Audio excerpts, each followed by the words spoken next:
Kakashi becomes a Jonin teacher in my review of Naruto Shippuden, episode 360.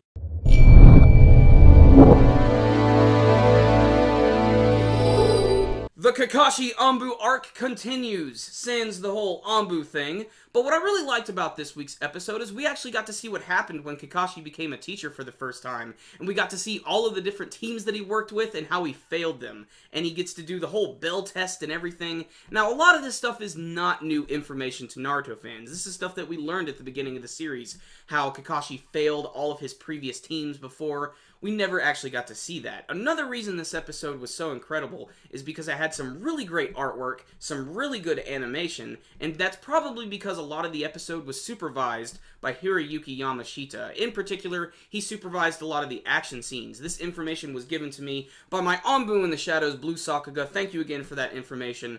But Hiroyuki Yamashita is doing wonderful things for the series. He's worked on a lot of really popular episodes from Shippuden, and even some of the intro sequences, and it really shows throughout this episode because everything looked really top-notch. But it was also backed by a really great story, which is getting to see Kakashi become a teacher for the first time, and see how this is going to change him. And it starts out pretty typical, with Kakashi still sort of going through his post-traumatic stress disorder over the deaths of Rin and Obito, and we get to see how he's still dealing with that. And what I did think was interesting is that it was actually the group of Asuma, Kurenai, and Guy who suggested to the third Hokage that he actually become a Jonin leader. So this way he could actually have some younger subordinates underneath him, and this way it could sort of fill the hole in his heart. However, it's not working because Kakashi has his own creed, which is whoever he's going to teach better work as a team. Otherwise, he is sending their asses packing right back to the academy, and that's actually what he does this week. I actually do love that they showed us multiple teams that he worked with, each one getting a little farther than the last, but the first team he works with is interesting. This scene is, again, just an excuse to see some really great action, but also to see how Kakashi is changing, and he's not really even trying here. You know, he's got his hands in his pocket, he's doing the bell test, and the team he's working with, they're clearly capable, they have some skill, but they're not working together. They're not working as a team, and things get really dark all of a sudden when they decide they're all going to start to attack each other to trim the fat, because one of them is going to be sent back to the academy, and Kakashi is not going to stand for this. I love the scene where he jumps in between all of them, just slams into the ground, and he lets them know that they fail with his darkness death stare.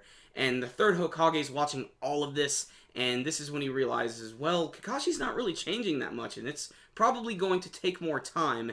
And that's another theme of this entire Kakashi Anbu arc, and it's something that can really be said about everything, and that's that time can heal all wounds. It might take 2 days, it might take 2 years, it might take your entire lifetime.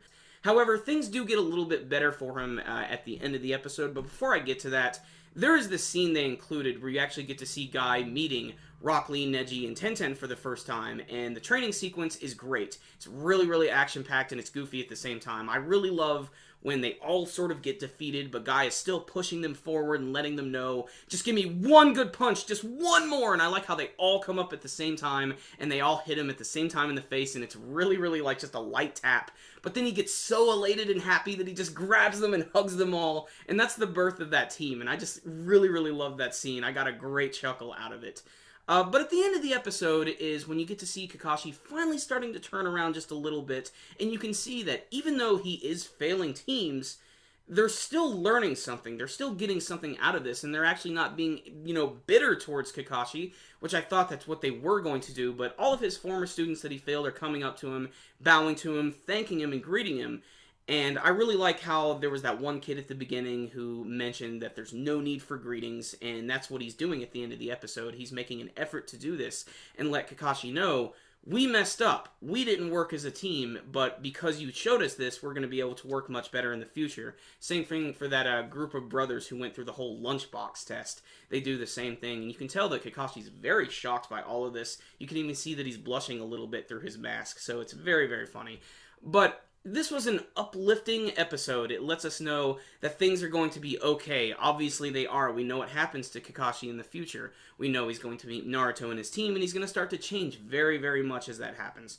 What I will say is the episode was absolutely gorgeous. All of the colors were really eye-popping. That's something that I think a lot of people don't bring up enough. Sometimes the colors in the Naruto anime series can look a little washed out, but in this episode, everything popped. especially in that one back scene they had with, I think it was Obito and Rin and Kakashi when they were training, when they were younger for the first time. Just everything looked really gorgeous. All the backgrounds looked really nice, and just getting to see all of the characters make appearances when they're younger was cool. I actually liked the scene, too, where Third Hokage was sitting down with Guy, Asuma, and Kurenai, and I love how Asuma just went off on the handle, and he's like, "Why are you always treating us like kids?"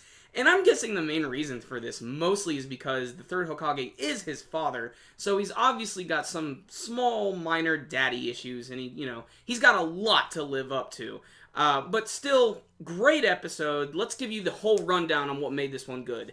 The animation and the artwork, really, really fantastic. The story was pretty brisk and nice. They introduced a lot of new characters, some of which we'll probably never see again, but getting to see them interact with Kakashi was really interesting.